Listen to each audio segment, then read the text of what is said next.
जय हिंद एवरीवन। तो आज हम बात करेंगे दोस्तों इंडियाज़ अनएम्प्लॉयमेंट रेशियो के बारे में दोस्तों। तो इंडियाज़ अभी रिसेंटली एक रिपोर्ट आया है आईएलओ द्वारा, इंटरनेशनल लेबर ऑर्गेनाइजेशन द्वारा।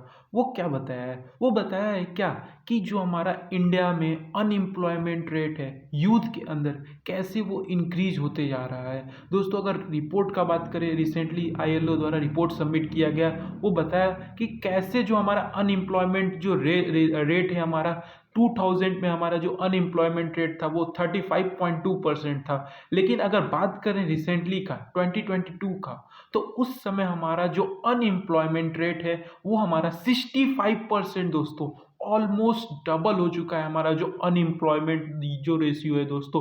और दोस्तों इसके साथ साथ क्या हो रहा है, जो हमारा इंडिया का सभी इकोनॉमिस्ट हैं जो वो क्या कह रहे हैं, डेमोग्राफिक डिविडेंड, यानी एक्सपर्ट, इकोनॉमिक एक्सपर्ट का मानना है कि जो यूथ होते हैं वो काफ़ी हेल्पफुल होते हैं हमारे इंडिया के, अदरवाइज जो कंट्री के इकोनॉमिक डेवलपमेंट करने के लिए। बट क्या ये एक्चुअली में हो पा रहे हैं इंडिया में? क्योंकि दोस्तों जो हमारा वर्किंग एज पॉपुलेशन है वो डे बाई डे इंक्रीज हो रहा है। लाइक दैट अगर हम बात करें 2021 का, तो उस समय हमारे जो वर्किंग एज पॉपुलेशन है वो हमारे 61% है। लेकिन अगर हम बात करें 2036 में, यानी ये ग्रोथ हमारा इंक्रीज होते जा रहा है, 2036 में ये 65% हो जाएंगे दोस्तों। 65%, यानी क्या मतलब है कि हर साल हर रेशियो में 70 से 80 लाख लोग जो हमारे वर्किंग एज वाले क्या हो रहे हैं, डेवलप हो रहे हैं। आखिर में ये अनएम्प्लॉयमेंट हो क्यों रहा है? क्योंकि अधिकतर जो अनएम्प्लॉयमेंट हो रहा है, देखिए दोस्तों, वर्किंग एज पॉपुलेशन क्या है, वो इंक्रीज हो रहा है, यानी जो जॉब लेना चाहते हैं, यानी जो जॉब सीकर्स है वो इंक्रीज हो रहे हैं। लेकिन हमारा जो जॉब प्रोवाइडर है, यानी जॉब जो दे रहे हैं, यानी जो हमारे जॉब आप जहां पे आप जॉब करते हैं, वो उस पेस में डेवलप नहीं हो पा रहे हैं, जिसके वजह से क्या हो रहा है, हमको कहीं ना कहीं अनएम्प्लॉयमेंट फेस करना पड़ रहा है, हमारे यूथ को अनएम्प्लॉयमेंट फेस करना पड़ रहा है दोस्तों। काफी सारे जो हमारे क्लासरूम में, अधिकतर most of the student are getting their education in classroom, but they are not in officially, they are not in officially useful for the industrial work। यानी क्या हो रहा है, कहीं ना कहीं ये लैकिंग हमको नजर आ रही है। जो आप क्लासरूम में पढ़ रहे उसका यूज नहीं समझ में आ रहा है, इंडस्ट्री लेवल पे, ट्रेनिंग लेवल पे जो हमारे वोकेशनल ट्रेनिंग है वो प्रॉपर नहीं हो पा रहे हैं दोस्तों। अभी ये जो आईएलओ का रिपोर्ट बताया गया दोस्तों, वो हमारे बताया गया कि इनफॉर्म, ये अधिकतर जो अनएम्प्लॉयमेंट है वहां पे हमारा जो अनएम्प्लॉयमेंट है, जो हमारे यूथ हैं वो नॉन, यानी हमारे क्या, जो हमारे इनफॉर्मल सेक्टर है उसमें ग्रो होने लग रहे हैं, बल्कि हमारे जो फॉर्मल सेक्टर है वहां पे हमारा जो जॉब है वो कम क्रिएट हो रहे हैं। यानी क्या कर रहे हैं, वो इनफॉर्मलाइजेशन ऑफ फॉर्मल, यानी फॉर्मल में भी हमारा क्या हो रहा है, इनफॉर्मल डेवलप होते जा रहा है। अब ये कहेंगे ये कैसे इनफॉर्मल? दोस्तों फॉर्मल सेक्टर में या फॉर्मल सेक्टर में क्या हो रहा है, कॉन्ट्रेक्चुअल वर्कर आ जा रहे हैं, कॉन्ट्रैक्ट पे काम कर रहे हैं। अधिकतर आप देखे होंगे यूथ क्या हो रहा है इस समय,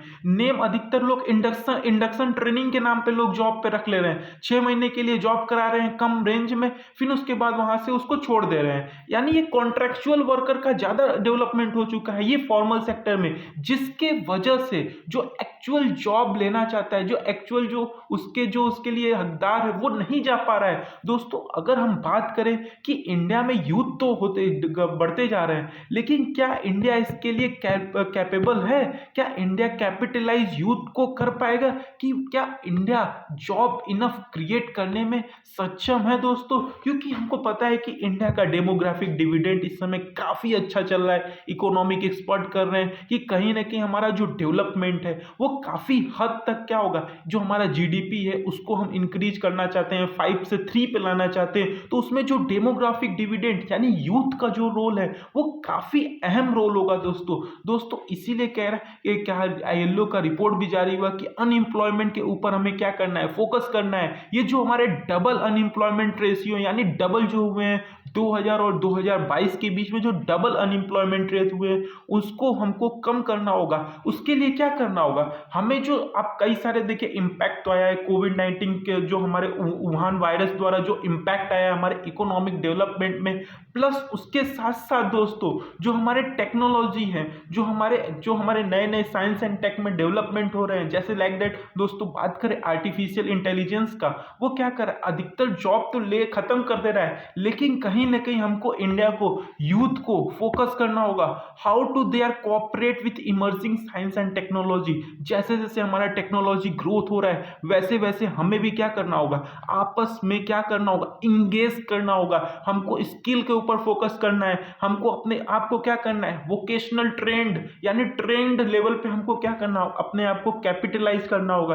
तभी जाके दोस्तों कहीं ना कहीं हमारी जो अनएम्प्लॉयमेंट है, यूथ के अंदर अनएम्प्लॉयमेंट है, वो हम उसको क्या कर सकते हैं, रिड्यूस कर सकते हैं दोस्तों। अगर बात करें दोस्तों हम जो हमारा LFPR होता है, लेबर फोर्स पार्टिसिपेशन रेट, अगर इसका जो हम रेशियो का बात करें दोस्तों तो इसने ये भी बताया है कि अधिकतर जो हमारे जो जॉब है वो वोमेन पे भी नहीं, वोमेन का पार्टिसिपेशन नहीं है। तो हमको कहीं ना कहीं फोकस करना होगा क्या दोस्तों, नारी सशक्तिकरण, वोमेन इंपावरमेंट के ऊपर दोस्तों। उससे क्या होगा, हमारे पार्टिसिपेशन रेट है जो यूथ, आप अधिकतर लोग क्या करते, youth are marching in India because of what, we people like that we have to provide, we have to think like that how to job create rather than job seekers दोस्तों। अधिकतर दोस्तों हम क्या करते हैं, अपना यूथ क्या होता है प्रिपरेशन में, अदर वेज में अगर हम कैपेबल हैं, we have to when we are like have a caliber to develop a job and for another people, then we have to be go for. कई सारे जो हमारे अधिकतर एक्सपर्ट है, इकोनॉमिक एक्सपर्ट, वो भी करते हैं we need to be focus on job creator rather than job seekers, many of like that और government also run many program, जैसे हो गया हमारा स्किल इंडिया मूवमेंट हो गए, या हम बात करें एंटरप्रेन्योरशिप का, या हम बात करें ऐसे MSME का जो मीडियम स्मॉल इंटरप्राइजेस है, वो भी दोस्तों क्या कर रहे हैं, कहीं ना कहीं हमारे यूथ को इंगेज कर रहे हैं कि कैसे भी करके वो अनएम्प्लॉयमेंट रेट को डिक्रीज करे, वो दूसरों को जॉब प्रोवाइड करे हर एक छोटा लेवल पे दोस्तों। अधिकतर देखिए फोकस क्या होगा, अगर हम अनएम्प्लॉयमेंट रेट को हमको खत्म करना होगा तो हमें गवर्नमेंट के ऊपर फोकस तो करना होगा, जो भी गवर्नमेंट हमारे जॉब आ रहे हैं, प्लस उसके साथ साथ हमको खुद पे इंडिविजुअल को कैपेबल बनाना होगा, ट्रेंड बनाना होगा, स्किल्ड बनाना होगा, कि उसकी वजह से क्या होगा, आप खुद अपने आप को सेल्फ एम्प्लॉयड कर सकते हो दोस्तों। तो अधिकतर अगर बात करें दोस्तों लाइक दैट, अगर हम बात करें इंडिया के जीडीपी का दोस्तों, अगर इंडिया का जीडीपी जो है दोस्तों, अभी हम अभी 5th लार्जेस्ट जो हमारा इकोनॉमी है वर्ल्ड में हमारा दबदबा बना हुआ है 5th, कहीं ना कहीं ये 3rd 4th भी हो जाएगा। लेकिन दोस्तों उसको डेवलप करने के लिए हमको किस पे फोकस करना होगा, हमको प्रोडक्शन लेवल पे फोकस करना होगा, यानी हमको एक बेस लेवल पे, प्रोडक्शन लेवल पे अगर फोकस करेंगे तो कहीं ना कहीं जो दूसरे हमारे जो साइड के फैमिली हो गए, साइड के जो हमारे अलग अलग दूसरे सेक्टर के जो पर्सन हो गए, वो भी क्या होंगे, वो इंगेज होंगे, जिससे क्या होगा, जॉब का प्रोडक्शन होगा। यानी प्रोडक्शन से या इंडस्ट्रियल डेवलपमेंट से दोस्तों, या तो हम कह सकते हैं खुद का अपने सेल्फ एम्प्लॉयमेंट पे या बिजनेस डेवलप करने से हम क्या कर सकते हैं दोस्तों, अनएम्प्लॉयमेंट को हम क्या कर सकते हैं दोस्तों, एंड कर सकते हैं दोस्तों। तो हमको कहीं ना कहीं फोकस करना है खुद के ऊपर, इंडिविजुअल के ऊपर। अगर हमको अपने ड्रीम जॉब या ड्रीम अपने कुछ भी वर्क परफॉर्म करने, तो हमको फोकस करना होगा स्किल्ड वे में दोस्तों। एक डिटर्मिनेशन चाहिए जिसके वजह से हम क्या प्रोवाइड कर सके, एक दूसरे को जॉब प्रोवाइड कर सके दोस्तों। तो हमको कई सारे ये फैक्टर नजर आए हैं, जैसे हमको कैसे भी करके इसको इंडिया को, डेमोग्राफिक डिविडेंड को, हमको यूथ को एक हेल्पफुल वे में हमको लेना होगा, जिसके वजह से जो हमारा अनएम्प्लॉयमेंट रेशियो है दोस्तों 2000 से 2022 तक भी जो डबल हुआ है दोस्तों, उसको अगर हमको इरेडिकेट करना है, then we need to focus, हमको जेंडर गैप क्या करना है, डिक्रीज करना है दोस्तों। जो सीलिंग्स होते हैं वोमेन पार्टिसिपेशन का, जो हमारे लेबर फोर्स पार्टिसिपेशन रेशियो द्वारा बताया गया है, उसको हमको इरेडिकेट करना है। हमको नॉन फॉर्म एक्टिविटीज में, यानी जो हमारे हमारे फार्मर एक्टिविटीज होते हैं, जो हमारे एग्रीकल्चर से रिलेटेड होते हैं, एक नॉन फार्मर एक्टिविटीज होते हैं, उस पर हमको क्या करना होगा, फोकस करना होगा। हमको वोमेन पार्टिसिपेशन, जेंडर गैप को डिक्रीज करना है दोस्तों, जिसके वजह से क्या होगा, हमको इंटेंस वे में हमको इंप्रूव करना होगा, हमको प्रोडक्शन करना होगा, स्किल करना होगा, जिसके वजह से हमको क्या होगा, लेबरों को, जो हमारे लेबर होंगे उनकी नॉलेज प्रोवाइड करना होगा, उनको यूथ को एम्प्लॉयमेंट करना होगा, जिसके वजह से दोस्तों और हमारा क्या होगा, जो हमारा यूथ होगा वो क्या होगा, एम्प्लॉयमेंट होगा दोस्तों। अगर बात करें दोस्तों ट्रेड डेफिसिट का, अधिकतर जो हमारे इंडिया में क्या होता है, बहुत सारे चीज क्या होते हैं, इंपोर्ट होते हैं। हमको फोकस करना होगा, जैसे हमारे government also focus make in India, self reliant बनाना होगा इंडिया को। उसके लिए हमको यूथ का बहुत ही रोल अहमियत है दोस्तों। अगर हमको ट्रेड डेफिसिट को हमको क्या करना होगा, मेंटेन। ट्रेड डेफिसिट क्या होता है दोस्तों, कि हम इंपोर्ट तो बहुत कुछ कर लेते हैं लेकिन एक्सपोर्ट उतना लेवल पे नहीं कर पाते हैं। इसलिए हमको क्या करना होगा, फोकस करना होगा इस ट्रेड डेफिसिट के ऊपर दोस्तों। तब कहीं ना कहीं जाके हमारे जो इकोनॉमिक डेवलपमेंट है दोस्तों, वो कहीं ना कहीं हमारा इंक्रीज होगा दोस्तों। और हमारा उसके साथ साथ जो हमारे यूथ है, इसके साथ साथ दोस्तों कई सारे कंट्री हैं। बात करें अगर चाइना का, तो इसके जस्ट रिसेंट जुलाई 2023 में दोस्तों चाइना का एक रिपोर्ट जारी हुआ, वहां पे बताया गया कि 11.8 मिलियन, यानी क्या दोस्तों 1 करोड़ 10 लाख के करीब वहां पे भी जो है हमारे क्या है, अनएम्प्लॉयमेंट है। उसके बाद चाइना ने पब्लिश करना ही रिपोर्ट बंद कर दिया है, क्योंकि लोग जान नहीं पा रहे हैं, इसके बाद हम जान नहीं पा रहे हैं। लेकिन ILO द्वारा जो इंडिया के अनएम्प्लॉयमेंट रेशियो के बारे में बताया गया है, वो बताया गया है डबल। तो हमको कहीं ना कहीं हमको फोकस करना होगा इस मैक्रो इकोनॉमिक में, कि हम अपने प्रोडक्शन को बूस्टअप करें, अपने वोमेन पार्टिसिपेशन को बूस्टअप करें, नॉन फॉर्मल एक्टिविटीज को बूस्टअप करें, एंटरप्रेन्योरशिप को हमको क्या करना होगा, डेवलप करना होगा, स्किल को डेवलप करना होगा, जिसके वजह से हमारा जो होलिस्टिक वे में अनएम्प्लॉयमेंट है टोटली इरेडिकेट हो जाए,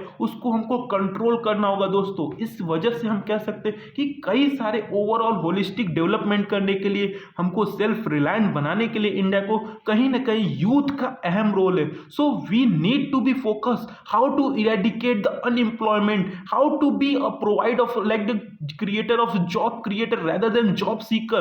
We need to be focused on demographic dividend of our India, so that India holistically development, economically development, growth is completely full free at each level. हमको क्या करना होगा दोस्तों, जो MSME उसको डिसेंट्रलाइज करना होगा। डिसेंट्रलाइज का मतलब क्या होता है, हमको पावर देना होगा लोअर लेवल पे, यानी हमको bottom to top approach follow करना होगा दोस्तों, जिसके वजह से हमारे एक छोटे से लेवल, एक ग्राउंड लेवल पे, ग्राउंड रियलिटी लेवल पे हमारा डेवलपमेंट काफी हद तक इंप्रूव हो जाएगा दोस्तों। तो ये कई सारे रीजन है, जिसके कई सारे हमारे फैक्टर हैं, कई सारे रिकमेंडेशन है जो ILO द्वारा दिए गए और कई सारे इंस्टीट्यूट के द्वारा दिए गए दोस्तों।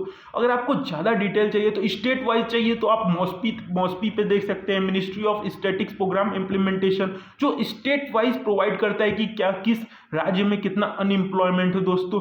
We need to be focus like Haryana राज्य का, हरियाणा स्टेट का अगर बात करें दोस्तों, जो मनरेगा का है उसका जो वेजेस है वो काफी हद तक इंप्रूव है, because of what, because of their citizenship.